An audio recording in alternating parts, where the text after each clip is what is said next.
почна жетвата и откупот на јачменот, а многу скоро комбајните влегуваат и во посевите под пченица. Ниските откупни цени на јачменот ги загрижуваат производителите на лебно жито, дека и годинава на откуп ќе ги чекаат ниски откупни цени и заработката од оваа култура, која е значајна за земјава, ќе биде нискодоходовна. Од Националната земјоделска мрежа бараат државата да излезе со јасна пресметка колкава е производната цена за пченицата, за да се види дека има пореметување на пазарот, што по закон е основа за да интервенира државата.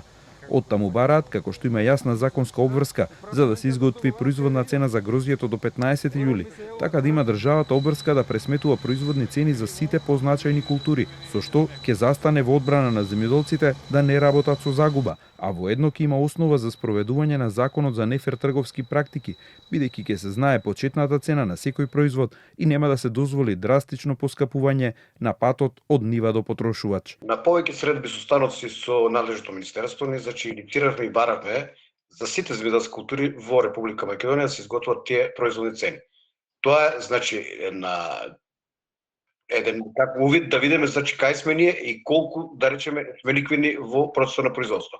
Значи тоа да биде една поедна точка каде ние можеме да се договараме за цените на нашите производи со да речеме трговските фирми. Од Министерството за земјоделство најавија за престојнава недела изјава околу пченицата и јачменот, а во својот став сега истакнуваат: висината на откупната цена на пченицата и јачменот се формираат согласно пазарните услови. Законот за земјоделство и рурален развој предвидува доколку има потреба државата да интервенира на пазарот преку мерки, вклучително интервентен откуп и утврдување на интервентна цена во услови на пазарни нарушувања со цел стабилизација на пазарот и заштита на земјоделските производители. Од Министерството за земјоделство за Канал 5 изјавија дека внимателно ќе се следат состојбите и редовно ќе се комуницира со земјоделците и откупувачите. Воедно подсетуваат дека на производителите на житарици на располагање им е мерката за складирање во сместувачки капацитет на сметка на државата, која може да се користи до средината на септември, па потоа да се чекаат подобри цени.